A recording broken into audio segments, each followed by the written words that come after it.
Bridge যারা চাকরি প্রার্থী তাদের ধর্ণা মঞ্চে তারা আন্দোলন চালাচ্ছেন, তাদের সঙ্গে যোগাযোগ হয়েছে। আমি তো সরকারের কেউ নই, আমি তাদের কথা শুনেছি, আমি সংশ্লিষ্ট জায়গায় ইনফর্ম করেছি। পাশাপাশি যে দফতর এই কাজটির সঙ্গে ওতপ্রোতভাবে জড়িত, এরা শিক্ষা দপ্তরের অধীনে পড়ছেন না, জট কম বলে মনে হয়।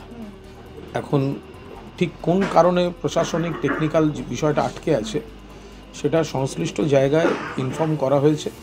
এখন যেহেতু অফিসাররা একটু অফিসারদের বদলও ঘটেছে, স্বরাষ্ট্র সচিব মুখ্য সচিব হয়ে গিয়েছেন, একটু কটা দিনের মধ্যেই ওনার সঙ্গে কমিউনিকেট করে আমি ওনাদের জানাতে পারবো যে ঠিক কী সমস্যার বিষয়টা রয়েছে। কেউ কথা বলতে এলে আমি অবশ্যই কথা বলবো, কিন্তু আমি যেহেতু সরকারের কেউ নই, ফলে আমার হাতে তো সমাধান করার কোনো সাংবিধানিক অধিকার বা সাংবিধানিক কোনো পথ নেই।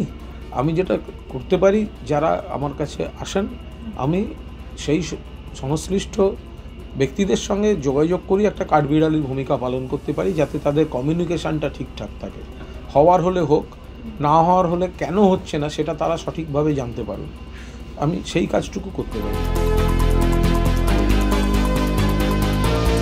সরকারের মধ্যস্থতাকারী হিসেবে কুণালবাবু রয়েছেন, সেক্ষেত্রে আমরাও চাইছি যে কুণালবাবুর এই সৎ উদ্যোগের মধ্যে দিয়ে যাতে আমাদের এই দীর্ঘ 7 বছরের বঞ্চনার অবসান হয়, মুক্তি হয়, এবং আমরা যোগ্য জেনুইন ক্যান্ডিডেট হয়ে যোগ্য জায়গায় যাতে আমাদের যোগ্য বিচার এবং সঠিক বিচারের মধ্যে দিয়ে আমরা আমাদের প্রাপ্তিটা বুঝে নিতে পারি। আমাদের অন্তত এই দীর্ঘ জীবন যন্ত্রণার এবং নারকীয় জীবন যন্ত্রণার একটা মুক্তি আমরা অবিলম্বে চাই এবং দ্রুত সমাধান আমরা চাইছি। আর এভাবে আমাদের জীবন যন্ত্রণাটা বাড়িয়ে তুলবেন না।